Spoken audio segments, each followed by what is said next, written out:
Welcome to the Living Artist Podcast. I'm your host, Preston M. Smith.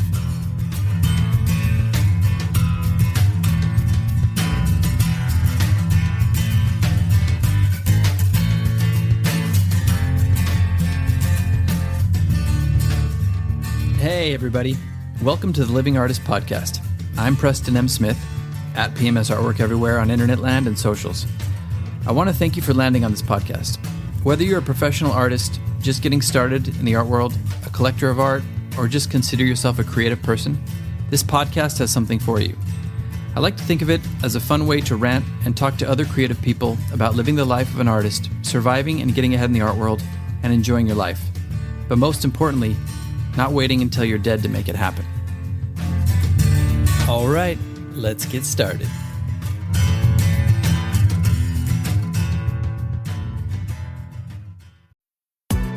Sephora stores are everywhere you are, so just pop in. When you need a brown lip to match your 90s playlist, a confidence boost before your interview, or a last-minute gift for mom's birthday. There's always a Sephora near you. Just pop in. Use our store locator to find your local Sephora or Sephora at Kohl's. This episode is brought to you by Bumble. So, you want to find someone you're compatible with, specifically someone who's ready for a serious connection, totally open to having kids in the future, is a tall, rock-climbing Libra, and loves rom-coms with vegan pizzas on Tuesdays just as much as you do. Bumble knows that you know exactly what's right for you. So whatever it is you're looking for, Bumble's features can help you find it. Date now on Bumble. I gotta be honest. I'm a bit bored at the moment. Let's see what's on the television. This program is brought to you in part by Creativi-Tea. Just take one sip of this compound and you will unleash your creativity.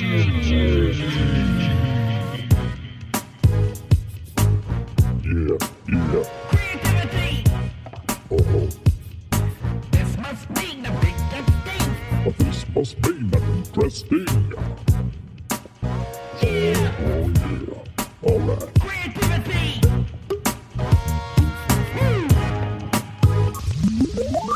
Never mind. This is why I don't watch TV. Woo! Let's go! Welcome back, everybody. My wife and I always joke about, we watch Next Level Chef. It's a great show. It's a lot of fun. Everybody's wonderful, great cooks. Gordon Ramsay, a show, of course. And they always like to use "let's go" in all the wrong contexts, so we always make fun of it. They say it like 40 times per episode at least, so we always just say it at the worst time. How was your day today? Oh, it was great. Let's go! That's basically how it comes out in the show. So anyway, welcome back to the podcast, everybody. This is episode 218, I believe. Wow, I can't believe it. So many episodes stacking up. Hopefully you're liking what you're hearing so far in the last 5 years. Today we're going to talk about creativity, not the tea that I made up, but creativity in general. I think I've been lucky in my career. I kind of developed this muscle of, just creating and just getting the thing in motion. So now I just can kind of manufacture it. It's one of those things that I really don't have too much of a problem with. I can always sit down and paint, or I can always sit down and come up with an idea for a podcast or whatever. Sometimes it takes some time, but I know that blocking exists and I know it's out there. Believe me, I have a lot of things that I struggle with in my career too, but luckily creativity is not one of them. So I thought we would talk about creativity a little bit today. And how can you spark some creativity in times of blockage? And I know we've talked about this a little bit in the past, but I thought it was worth revisiting because I do see a lot of people on Instagram and beyond, and friends that I have, artist friends, and I'll see these kind of dry periods where they're like, oh yeah, I'm just not painting very much right now. I'm in a little bit of a funk, or I'm blocked a little bit. Well, you don't have to be in a block. And if you're in a funk, no better way to pull yourself out of a funk or out of a bad mood or out of depression or out of, for me, I've been having a lot of crazy chronic pain, weird symptoms and things that have been kind of tormenting my life for a long time. But one thing that always makes me feel better and always makes me feel like I'm getting back on track is getting in the studio or getting in front of the mic. Get in front of the mic. Yeah! And doing some creation, exploring some creativity with my favorite drink, Creativi-Tea. Links in the show notes. Just kidding. That doesn't exist. Maybe I will create a Creativi-Tea. But anyway, that's one thing that always makes me feel better. I'm sure it always makes everybody out there who's a creator, an artist, always makes them feel better. So how do we get out of these funks when we are feeling a little bit of a blockage, a creative blockage? Well, let's talk about a few ways right now. And let me start by backing up just a little bit. I'm really not going to be talking about too many different approaches, more so just one today, because we've talked about hacks in the past, hacks to your creativity, hacks to your mindset, getting you into the right state of mind so you can create. So we're not going to really talk about a lot of different ways. I really just want to talk and emphasize one aspect of this because I think it's really important. And that is, and I did touch on it a little bit in the opening segment, and that is, this must mean I'm interesting. Well, more than being interesting, I think it's important to be interested. If you're interested in something, if you're curious, if you can cultivate being an interested or curious person, I think that just sets you up for creativity in general and just learning how to tap into that. I think a lot of people kind of get into this a little bit of a funk where they go, oh, well, I'm a creator. I create this and this. Let's say I create paintings of cottages in the rolling hills of Ireland. Let's say that's what you do. Maybe that's your thing. And you're like, well, I'm just not really feeling kind of creative as far as like, churning out another one of these cottages. Well, it doesn't have to be just you stuck in this route. You can infuse any painting, any form of art, any sculpture, whatever your medium is, you can infuse any of that with any sort of interest or passion or feeling that you have in that moment. And that can be the thing that fuels the creativity. Like maybe you're pouring an emotion into these cottages that is not, seen readily on the surface, but it's in there. I infuse a lot of my work, it's easier because it's abstract. I used to do a lot of pop surrealism too, so I did a lot of stuff like this where I would infuse emotion into the figures that I was painting. But you can do it in abstract readily, and I just find that by cultivating a lot of interest in my life, like I'm extremely interested in health and wellness and like biohacking. I spend a lot of time, and part of that's because of necessity, because I've been trying to heal myself and get well. And, so I got really interested in that. And I've been interested in it since like 2007 when I first got sick. And, it's one of those things where it has become a passion of mine and I know a lot about it. And I will find ways to kind of throw that into the emotion of the painting. Like you might see in some of my paintings, they're called like toxic load or dysbiosis or hormesis, a lot of these things that are kind of in the health and wellness arena. And you might not look at the painting right away and go, oh, this is a painting about hormesis. Well, it might not look like a painting about hormesis, but it's something that was on my mind and kind of, in my thoughts and in my subconscious as I was painting it. And that feeling, those emotions that are stoked by a feeling of hormesis or dysbiosis or toxic load, those things can be thrown into the piece and they can enhance or enrich the piece with that emotion or with that interest. Like I can choose my colors based on that, or, maybe the brush strokes, the gestures are a little more violent based on like how I'm feeling in the moment, or a little bit more subdued or a little bit more erratic with the dysbiosis. That's going to feed into that because of the emotion that's behind it and the emotion that's attached to this other interest that I have. I have interest in film.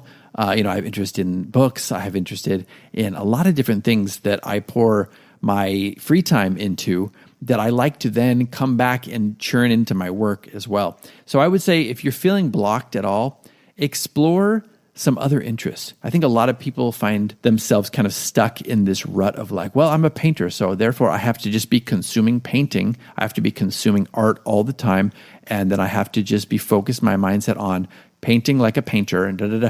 I actually find it more interesting when you're well-rounded. All the people that I've loved, any artists that you want to talk about, like a David Bowie or like a Basquiat or even like a Meryl Streep, to use a completely different form of art. All of these people are very well-rounded. They're either well-read or they love music, like Meryl Streep also sings. A lot of these people have different focuses, like David Bowie was also a painter. He was doing a lot of fashion stuff. He would act. There's a lot of people who are in the creative realm who do very well, who are well-rounded. And I think that will not only will that make you a more interesting person in general to talk to, but it'll make your life more interesting. And then if your life is more interesting, your artwork will be more interesting. And you have less of a chance of being blocked, because if you're interested in so many things, how can you be blocked? Okay, let's say you're blocked on paintings. Well, what are your interests? Let's say you're interested in science. Science is always evolving. They're always coming up with new stuff. There's always different genres of science that you can pour yourself into, listening to podcasts or reading science journals or whatever it is that you're interested in. You can spark that interest, and then you can kind of turn around and go, oh, this would be a cool idea for a painting. Sometimes just a name of a scientific method or a hypothesis will turn into like a painting idea. That's something that I do a lot with a lot of the health and wellness. I get intrigued and interested in something that I heard or a biohack or something.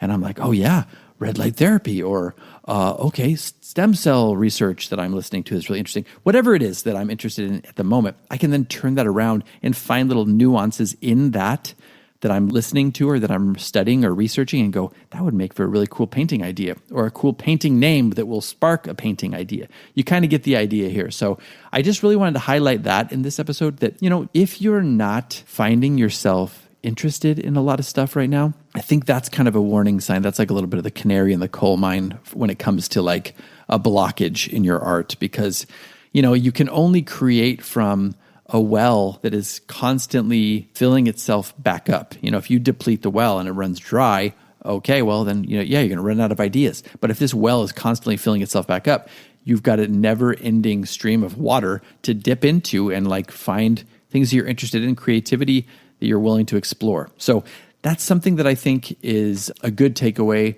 in general from this podcast, but also from this episode. Find some other stuff to be interested in. And it can be different forms of art too. That's fine. I'm not saying like if art is your jam, that's all you want to do, fine. Find little nuances within the art or within the art world. Maybe you find that, as a painter, you're interested in fashion a little bit, or, you're interested in acting, or you're interested in cinematography. Those are all artistic endeavors that can kind of cross over into the fine art or visual art world. That can be something that you can find that you may be interested in as well. And then you can kind of tie that in to your work. I think that's really interesting. Like I'm looking at my friend Muka, who's been on the podcast. She's back in Texas now, and she's doing a lot of cowboy kind of infused art now. So she's finding things to keep her work interesting and following her interest and following her own curiosity, and it's coming into her work, and it's really interesting. So, take a look at Muka's work, take a look at my work. One thing that I'm always told is that I'm very prolific, and I think I'm prolific because I'm interested in a lot of stuff. I'm always interested. I'm always curious. And I find that being passionate about a lot of different things translates into being passionate about my art. And I think it's also more relatable to people. I think people can see these things, even if it is an abstract piece, if it's infused in there, somebody will latch into it, whether that's through the title or just through the feeling, the general mood of the piece. People will latch into it and kind of discover and find these overlapping interests in their own life. And that just makes it more relatable to people. So follow your interests, follow your own curiosity, and cultivate these a bit. I think that is going to serve you very well. It's so easy nowadays to do that through social media, through podcasting, through audiobooks, through streaming online, through sports, whatever your jam is, weight training, who knows, whatever you're interested in out there, fashion, there's a lot that you can find and it's at your fingertips. So that's kind of it. A bit of a short one today, but I wanted to just kind of talk about something that was on my mind. And hopefully this sparks some creativity in your own world, or at least sparks some thought. It's something that you want to give some more thought to, and maybe opens up a new door to some other interest that you're interested in pursuing that you can also then translate into your art. Reach out to me on social media as always, everybody. Let me know what you're thinking. Let me know what you thought about the episode. Hopefully you liked it. Do have some interviews coming up. But in the meantime, hope everybody's well out there. Be good to yourselves, be good to everybody else out there, and stay curious above all. This is PMS, signing off. If curiosity killed the cat, then you need creativity. Yeah. Thirsty over here. Creativity. Oh yeah. Oh yeah. Creativity.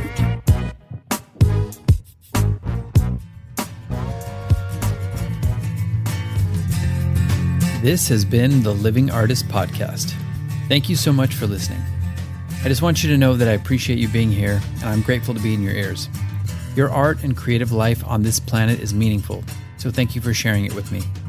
If you like this podcast, whatever platform you're listening to it on, please subscribe and share it with your friends. You can also leave me a positive review to show your support. This helps me to reach more people with the algorithmic magic and keep the show going strong. If you want to see more of what I do and check out the art that I create, you can visit my website at www.pmsartwork.com or follow me on social media everywhere at PMS Artwork. That's it for now. See you back here next time.